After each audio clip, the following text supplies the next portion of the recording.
நம்ம இந்த வீடியோவில் சென்னை அருகே நடந்த அமோனியா வாயு கசிவு விபத்தை பற்றி தாங்க பார்க்க போகிறோம். இந்த விபத்தை பற்றி தெரிஞ்சுக்கிறதுக்கு முன்னாடி இந்த கம்பெனியை பற்றி தெரிஞ்சுக்கணும். இது பார்த்திங்கன்னா திருவள்ளூர் மாவட்டம் பெரியபாளையம் அருகே கன்னிகைப்பேருன்ற ஊரில் புனித பீட்டர்னு சொல்லப்படுற கடல் உணவுப் பொருட்களை பதப்படுத்தி ஏற்றுமதி செய்யும் நிறுவனம் இருக்குது. இந்த தொழிற்சாலையில் பார்த்திங்கன்னா கடல் வாழ் உயிரினங்களான இறால் மற்றும் மீன்களை வெளிநாடுகளுக்கு ஏற்றுமதி பண்ணுறாங்க. இந்த கம்பெனியில் பார்த்திங்கன்னா ஒரு நாளைக்கு 150லேருந்து 200 பேர் வீதம் ஒரு ஷிஃப்ட்டில் வேலை செய்கிறாங்க. 2 ஷிஃப்டாக பிரித்து ஒரு நாளைக்கு 400 பேர் வரை இங்கே வேலை செஞ்சு வராங்க.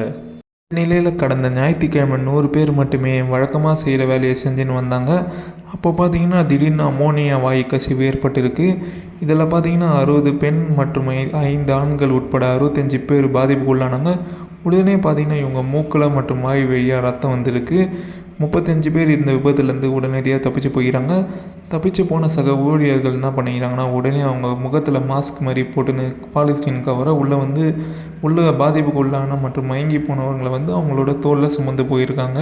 இதை தொடர்ந்து பார்த்திங்கன்னா அனைவருக்கும் தீ அணைப்புத்துறை உள்ளிட்ட காவல் உள்ளிட்ட அனைவர்களும் தகவல் தெரிவிக்கப்படுது. உடனடியாக பார்த்திங்கன்னா இந்த பாதிப்புக்கு உள்ளானவங்களாம் அருகில் இருக்க மருத்துவமனைகளில் சேர்க்கப்படுறாங்க. இதில் பார்த்திங்கன்னா இப்போ 28 பேர் கவலைக்கிடமாக இருக்காங்க. மேலும் 4 பேர் அவங்களோட உயிரிழந்திருக்காங்க. பாதிப்புக்கு உள்ளானவங்களில் பல பேர் உயிரிழந்ததுக்கு முக்கியமான காரணம் என்னன்னு கேட்டிங்கன்னா இது அமோனியாவை அவங்க பெருமளவு சுவாசிச்சிருக்காங்க. இந்த அமோனியா பார்த்திங்கன்னா உடலில் இருக்க ஈரப்பதத்தோடு சேர்ந்து அமோனியம் ஹைட்ராக்சைடாக மாறிடுது.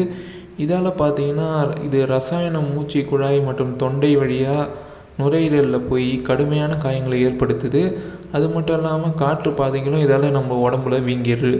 அது மட்டும் இல்லாமல் செல் பகுதிகளும் கடுமையாக சேதமடைஞ்சு இரத்த குழாயில் நீர் கசிஞ்சு நுரையீரலில் ரத்தத்தில் ஆக்சிஜன் கலக்கப்படுது.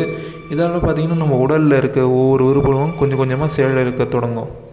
அமோனியா விபத்தில் பார்த்திங்கன்னா பல பேர் உயிரிழந்திருக்க நிலையில் தொழிலக பாதுகாப்பு மற்றும் சுகாதாரத்துறை இயக்குநர்கள் தலைமையில் ஒரு விசாரணை குழு தமிழ்நாடு அரசு அமைஞ்சிருக்கு. இதில் பார்த்திங்கன்னா அவங்க என்ன சொல்லிடுறாங்கன்னா 24 மணி நேரத்துக்குள்ளே இடைக்கால அறிக்கையும் மற்றும் 3 நாட்குள்ளே பார்த்திங்கன்னா இறுதி அறிக்கையும் தயாரிக்கணும்னு தமிழ்நாடு அரசு உத்தரவிட்டிருக்கு. அது மட்டும் இல்லாமல் பாதிப்புக்கு உள்ளாகி பல பேர் உயிரிழந்த அந்த குடும்பங்களுக்கு பார்த்திங்கன்னா தமிழ்நாடு அரசு சார்பாக 2 லட்சம் ரூபாய் வழங்கப்படும்னு தமிழ்நாடு முதலமைச்சர் திரு ஜோசப் விஜய் அவர்கள் தெரிவிச்சிருக்காரு. மேலும் அது மட்டும் இல்லாமல் இறந்தவர்களுடைய உடல்களை பார்த்திங்கன்னா சொந்த மாநிலத்துக்கு அனுப்பி நல்லடக்கம் செய்கிறதுலாம் பார்த்திங்கன்னா தமிழ்நாடு அரசே பொறுப்பேற்று செலவு செய்யும்னு சொல்லப்பட்டிருக்கு. அமோனியான்னு பார்த்திங்கன்னா ஒரு நிறமற்ற வாயு. இது பார்த்திங்கன்னா மூச்சையை அடைக்கும் வகையிலான ஒரு கடும் நெடியை கொண்டது.